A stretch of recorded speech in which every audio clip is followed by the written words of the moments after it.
Hey everybody, and welcome to Early Access Podcast episode 30. I'm your host Angelo, and thank you for checking us out again. I hope everybody had a good Memorial Day weekend. Um, I didn't end up doing a podcast that night. I ended up spending time with some family and friends. Hopefully you're all not too disappointed. Hopefully you did the same. Hopefully you got the messages the posts that I made on both of the websites. Just want to hit on that real quick. Don't forget all the new reviews and this video of the live recording of the podcast goes up to the YouTube channel. It's youtube.com/earlyaccesspodcast, and it's also over at the new website earlyaccessmedia.com. That's all music, movies, games, all indie reviews of a bunch of stuff. I've been getting some good response. I've been trying to get some more contributors out there. I got this girl that's local to me out here in New Jersey, goes by the name Renata, and she's been doing some movie reviews and some music reviews. I think she's got like 3 at this point. They're all really good. Go check them out, earlyaccessmedia.com. Other than that, we're just going to jump into what I've been playing, and there's a laundry list of games that have come out over the past week. Last week was actually kind of slow leading up to the holiday weekend. But I did manage to get some gameplay in, even though with being busy with the holiday weekend and everything. So, let me move this mic a little bit. There we go. You're going to hear some weird shit. Alright, so the first game I played, I have yet to do a review on this game. I have to get around to writing it. I haven't recorded it. I did play a little bit of it, though. And it's this game called Courier of the Crypts. Just came out the 21st of May. It's $10.79. It's 10% off for... No, you're not going to get this unless you're watching this live. For the next day. So it'll go back up to $11.99. Still a good price point. It's made by the indie developer / publisher Emberheart Games. And it's a top-down pixel art style 2D action-adventure game a la Zelda. I played probably about 20-30 minutes of it, and I found it really intriguing. The art style is nice, and it fits the genre of the game that they're going for. As long as the content's there, as long as there's enough content, I think it's going to be well worth your $12. It's only got 11 reviews right now, but they're all positive. And your goal is to solve puzzles and defend yourself from monsters, much like you would do in a Zelda game. The only difference is all you have is a magical torch and rocks. I think I had rocks that I picked up at one point, and you're using them to solve puzzles and everything. I'm sure there's a lot more to this game as it goes on. You're picking up relics and picking up money, so I'm sure there's a lot more to it than I'm seeing in the beginning of the game. But I think it's a cool art style. I think they did a really good job with it, and it's an early access. So over time, with a little bit of money that they get, it's going to go from what I think is already a great game conceptually with what they're going for. I don't know how much content there is right now, but I feel like if there's enough content here already, it's totally worth your $12. Go check out the other reviews. A couple people talking about how they played the demo and they liked it. A couple people talking about how the developer has a lot of heart and soul in this game, and I agree. I feel like it looks like he put a lot of time into it. He or she, I'm not sure. Looks like they put a lot of time into it. So I would go totally check it out. At least go watch the video. See if that's something that you'd be interested in. I got this key really late for this game, actually. This game called Basement. Came out April 30th. I think I just got the key less than a week ago. And I beat it already. It's pretty short. Each playthrough is pretty short, but it changes every time. So Basement's $9 on Steam, and if you like sim games that are mid-maxy, I will go support this game in early access. So Basement is basically you have to play Heisenberg. I know I talked about this a while ago, but I actually got to get my hands on it and play a little bit of it. I think I beat it once straight through, had a couple failed attempts, and then went back and tried to mess around with it a little bit more. So basically what you do is, as it stands now, the way the game stands now, God, I keep bottoming out on this microphone. The way the game stands now is you are randomly dropped into what is your basement. You have a starting zone. You start with one security guard, and it's all RNG from there. You could get one generator, which everything that you build uses energy. You have to hire staff workers, and so basically what you're doing is you're building like grow rooms to sell pot, acid, speed, or heroin. I know the source material is not the most PC, but it's silly enough that it's a fucking game.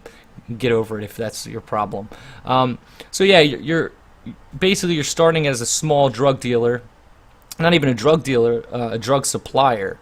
And your goal is to hire security, branch out, and get drug dealers to sell your drugs for you.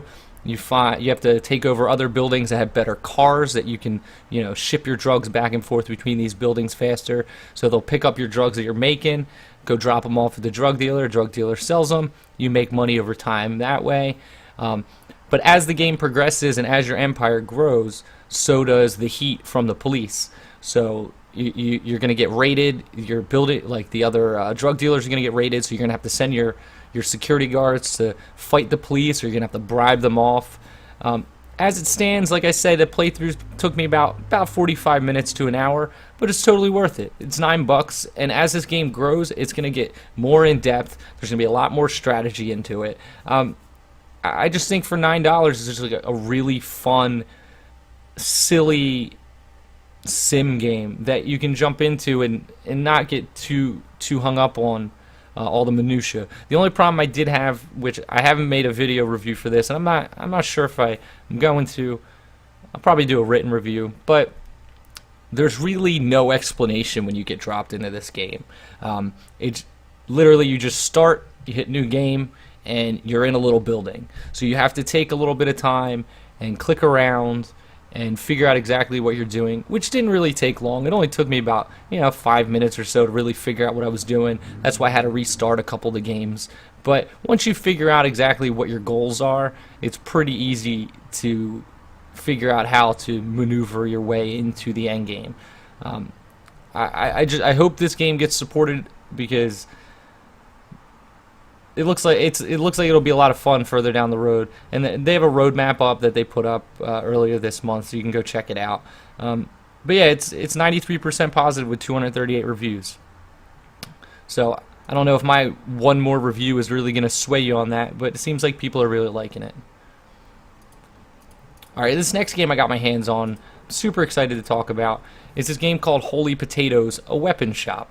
The beta just came out, so there's a video over on my YouTube that the audio is not too great on, because I wasn't able to lower the sound in the game while I was playing it, which kind of bummed me out. I could have dropped it a little bit more, but if I turn up my mic anymore, it completely distorts, and if I turn the game volume down anymore, you wouldn't hear it, so I couldn't find a happy medium there. However, it does give you a good 45 minutes or so of gameplay. So Holy Potatoes, a weapon shop. It's in beta. I don't know the price point yet. I'm sure I could find it if I look through the press information. But if you go to their website right now, daylightstudios.com, Holy Potatoes, just Google it. There's some hyphens in there and stuff. You can sign up to be in one of the beta accesses. So they're going to be rolling out betas for this game, I guess leading up to the launch. So the game is, you're a potato. It's a world of potato people. And you're running a weapon shop, so you're a blacksmith, and your goal is to create the best weapons for all the heroes and adventurers that are in the surrounding areas. So basically you hire new staff that specialize in attack, speed, accuracy, magic, and you use those your hired hands to help you run a blacksmith shop. And your goal is, over time, you'll meet new adventurers, and you go into these different towns, and they'll have different likes and dislikes. One might want a dagger that's got high attack and low speed, so you have to move your workers around to make sure that they're making the weapons correctly. And you send them out to explore and gather items for you, so you can build better weapons. You find recipes to build better weapons. The game's got a lot of charm. It's a very well done, well drawn game already. All the characters have a lot of personality. I almost said the characters had a lot of character. They all have a lot of personality. It's a lot of puns with real people's names, like, there's a Hulk Hogan looking potato and his name's Bulk Bogan. I think the one girl in your shop when you start, her name is Laura Kraft. So it's cute like that, but it's the studio not half boss. I'm sorry, Daylight Studios is putting a lot of themselves into this game. There's a lot of work here, and I did a written review and a video. You can check out the written review over at earlyaccessmedia.com, which goes over basically what I'm saying now. But you can also take some look at some of the pictures over there, and go check out the first look that I did. It'll give you a good idea of the basics of the game and what to expect going forward with this. As this game rolls out and gets closer to their release or their early access release, I'm not sure which you're aiming for. I'll be sure to update you guys again, but I had a lot of fun with it. It's definitely something different. Alright, real quick, I know I usually don't play AAA titles, but I picked up a copy of The Witcher 3 Wild Hunt, which actually they're kind of staying away from that. It's more just The Witcher Wild Hunt. I didn't play any of the other Witcher games, but I was really interested in this one.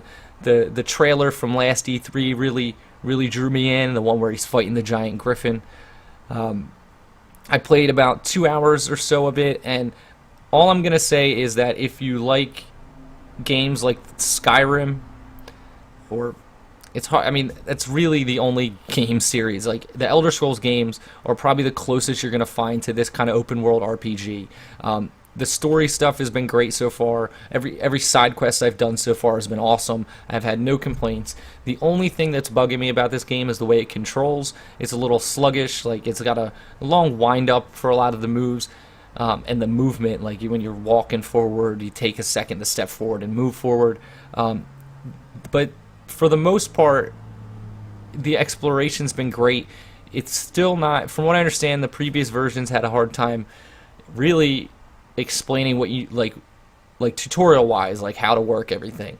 The beginning of this game has a decent little tutorial that explains how to attack, how to block, stuff that I heard that they didn't do before. However, the one thing it doesn't really go over, which I haven't figured out yet, is how to do, like, apparently you can create bombs and oils and different I forget what they're called, some kind of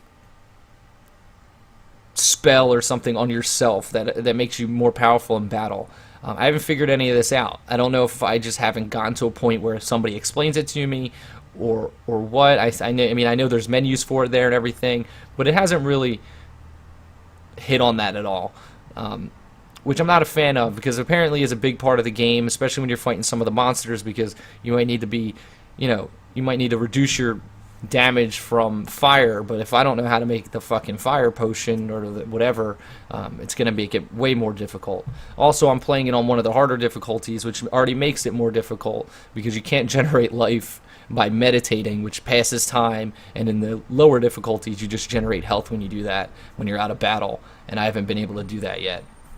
But if you're looking for a game that's like Skyrim, that has, in my opinion, already better storytelling than Skyrim did, with just as much depth, I would go pick it up. Yeah, I mean, I would just go pick it up. That's all I can say about that. Alright, so we're already running a little long. This episode's probably going to run a little long, because I still got 8 games to talk about that are coming up, or have just come out. I'm sorry, just came out. So we're going to start, I don't know what order this is. We're going to start with the oldest since before the holiday weekend. And this first game is called Teddy Terror. And it came out May 21st. It's $5 on Steam Early Access. And it's a 2D roguelike horror game. You play as a little boy, and you're running from teddy bears, it looks like. Teddy bears and other creatures. It's got a cute pixel art style. It's got 5 reviews so far. All of them are positive. It looks like fun. Actually, it's not even side-scrolling. Top-down platformer, but reminiscent of older styled like Zelda. Kind of like a Zelda game, but it's a roguelike. I haven't played it yet, though. I will go check it out. It's only $5. Rock Paper Shotgun said Teddy Terror easily one of the most polished games of the Indie vs PewDiePie jam, which I meant to look up, and I'm assuming that was something that PewDiePie set up that was pitting them up against his game, which I can't wait for. His PewDiePie game looks awesome. We already talked about Courier the Crypts, so we'll go to the next game. It's called Drive Any Track. 88%, 26 reviews, 88% positive. It's $12.74. Again, you're not going to catch the sale, so it'll be $14.99. And it's a racing game, but it's one of those racing games that interacts with music. I've never played one. Racing games aren't really my thing. It's very neon bright. It looks like a racing game that would follow along with the songs in your library of music. Yeah, it just says you race it to the music and stay in time and score points. I don't know how games like this work, but apparently people seem to like these kind of games. Kind of reminds me of, what the hell is that game called? F-Zero, but with real cars, not with hovercrafts. I mean, can I just get a F-Zero game where I could do this? Because I would totally play that. I just miss F-Zero. That was a good game. Alright, this game's garbage, but we're going to talk about it because it exists. So, this game is called Oil Enterprise. Well, I can't say it's garbage, I'm sorry. It's called Oil Enterprise, the business simulation. So you're managing your own oil production company. Came out May 22nd. It's $15, but it's 25% off, so it's usually $20, which is a little bit high for an early access game, in my opinion. Let me see. So it's got 5 reviews right now, and they're all negative. So it's a simulator game, just like your oil tycoon, your roller coaster tycoon, or your all the Sim City type games. But there is a whole bunch of negative reviews, and by a whole bunch I mean there's 2. There's 2 because I guess 3 of them are not in my language. I hate that Steam language locks them, considering I can right click and translate anything nowadays, because I'd like to see what people from another country are having to say. I'm sure there's a way around it. I'm sure I can go to like the Russian version and check every single language if there's any reviews up there, but that sounds like a pain in the ass. Says barely any introduction, no real content at the moment. I'm left wondering what on earth my goals are and how to achieve them. I know this is early access, but in its current state is not playable. I would ideally like a refund, and I will buy it if it improves vastly in the next few months. The game has promise, but not worth the $15 at this time. At present, the free play mode does not work, and there's only 2 scenarios available, one of which is a tutorial that doesn't cover everything you need to know. Well, so it seems like it needs some polish. So I guess I would hold off on this one for now. I don't agree with putting negative stuff like this out, especially in a game that seems to have some kind of working structure to it. Just because it's not polished and you're confused, I mean, that's where you take the time and you write on the discussion board and try to interact with the developer. I mean, that's the whole point of the early access process. I mean, I've written negative reviews about games that I just felt like were garbage. But I don't think this is their intentions here at all, and I feel like these 5 negative reviews aren't helping them. So you take these kind of comments to the forums and see what the developer has to say. See if there's anything there already. Do your research. That's what I'm saying. But they're committed. It seems they are putting out builds. I mean, they put out one yesterday and the day before that. So I don't know, keep an eye on it if Sims are your type of game. Alright, up next is a game called Brutal Force. And it's weird. No reviews yet. A bunch of games have no reviews, and it's kind of... This is why I do this, because these games don't even get played. Like, no one plays these games. Which is sad. I mean, especially for these indie developers. So, Brutal Force is a top-down shooter with a giant overworld to explore. It's randomly generated. Well, no, the levels are randomly placed in the world. So I guess they have a set number of levels that you can play, and they're just placed all over the entire world like squares plugged into each other. and you make your way from each one to each one. It says it's permadeath and roguelike. It's $13, and there you go. That's why no one's playing this game. Because it's got a pixel art style, it looks super indie, it's early access, and you're charging $13. I don't know who Enterchained Game Studio is, but if they drop this to something like, I don't know, $3, they might sell thousands of copies of this game and make way more money than they're gonna ever make with $13. But it seems interesting. They like the art style looks, just little pixel art, cute art style. But for $13, I can see why people are staying away. So try to lower the price point. All right, this game intrigues me. I no idea anything about it. So it's called Lily and Sasha, Nexus of Souls. Now, this is $7.64 in early access until June 1st. So you got a few days. It's usually $9.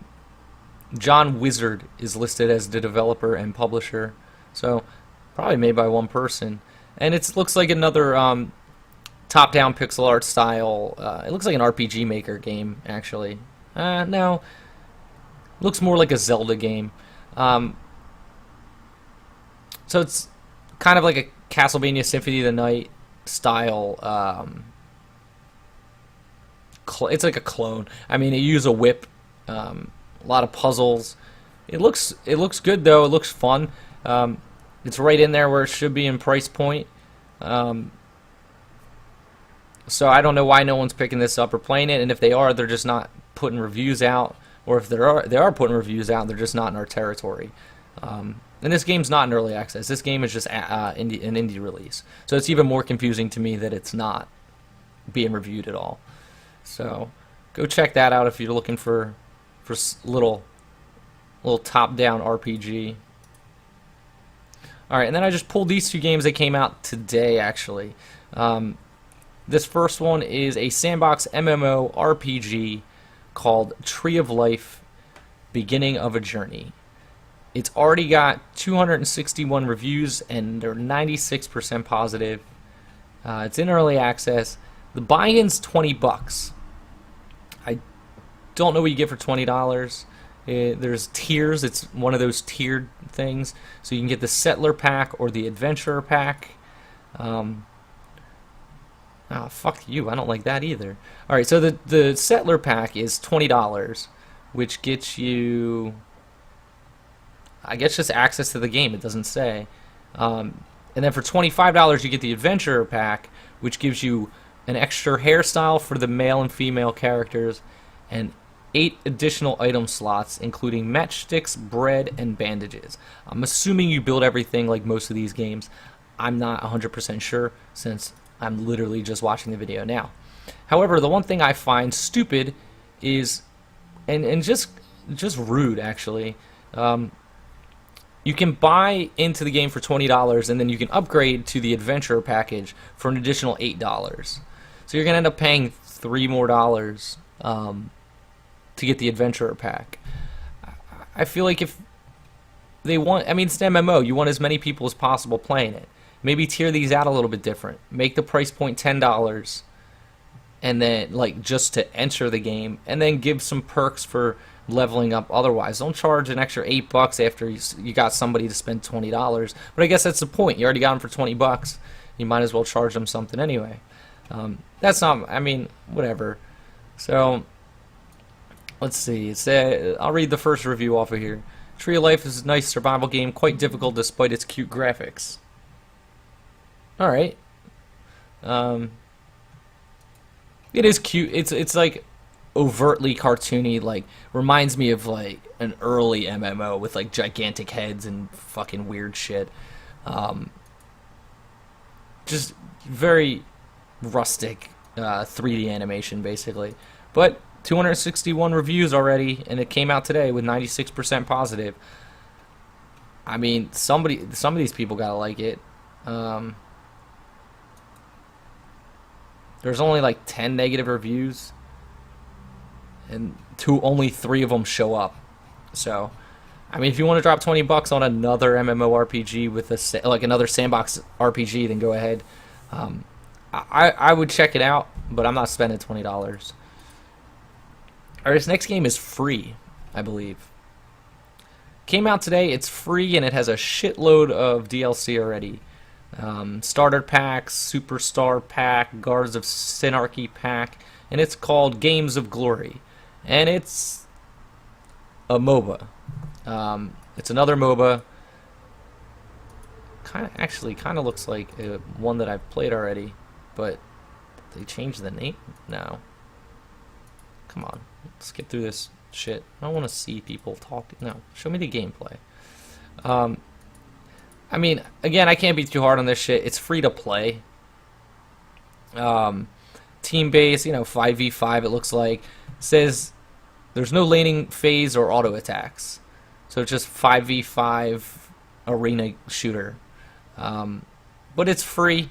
It's mixed reviews, as most of these would be. 60%, 62% positive though. So it's one of those things where it's like, if you're okay with free-to-play games with pay features and a cash shop, then go ahead. IGN said the capture of the points map in Games of Glory is intense. I'm sure that was plucked out of an article that was hit or miss and probably had a bunch other things to say about this game that weren't positive. Let's see. Bloodline Champions meets S4. Theme and style is catchy. I want to see what people are talking poorly about. The UI is a blast from the past unless you're in the retro feel. I'd say it's still too early to start this, but I can already see the focus on the cash shop. Team Fortress 2 hack game. So yeah, so it's probably not bad. It's just, I'll play it, whatever. Actually, I'm going to install it right now. Yeah, it's probably not bad. It's just people don't like cash shop games for some unknown reason to me, because they feel like everybody's out for a cash grab, and it's just like a company like this wants to sell you their game. So what do you want to do? Do you want to pay $30 for everything and be uncertain if you're going to like it, or spend $5 or spend nothing, play it for a few hours, see if it's something you're interested in, and then set an amount of money that you're willing to spend on it if you want to. That's the thing. A lot of these games don't force you to spend money. No one's telling you to spend your money. I'm just saying. No one's putting a gun to your head and going, hey, play this free game that we made for you for free. For free. We made it for free. We put a lot of work and effort into this, whether you like it or not. And then you don't have to spend money on it. I mean, League of Legends seems to do pretty well. And that's what it is. It's a free-to-play game that people spend thousands of dollars on. And I'm guilty. I spent hundreds of dollars on League of Legends. But I have no problem with that because I've gotten my entertainment out of it. So, to each his own, I guess. But it really bugs me out when people shit on free-to-play games. I mean, there's a group of people somewhere that put a lot of time and effort into this. And the free-to-play model is a legitimate one, whether you like it or not. It's just that simple. I mean, right now you can buy all the DLC for $59.46, so less than a AAA title. But it's in early access, so whatever. But that's going to do it for this episode of the podcast, guys. Thanks again for listening or checking this out on YouTube. Don't forget earlyaccessmedia.com for all the new reviews for games, movies, and music as that rolls out. They're trickling in there. YouTube.com/earlyaccesspodcast. Follow me on Twitter, earlyaccesspc. Go like the Facebook page. It's Early Access Podcast on Facebook. I'll be posting all the new updates and everything as they come along on there. Don't forget to click through the Amazon banner on earlyaccessmedia.com. It's at the top of the screen. Gives us a little bit of kickback. Doesn't cost you anything. And also check out the Patreon page, patreon.com/earlyaccess. Once that gets going, and if we get some contributors over time, I'll be able to start paying some of the writers. Hopefully it makes a little bit of money so we can pay the writers, get some better contests going, start expanding the site some more, just overall quality of life stuff that will come with that.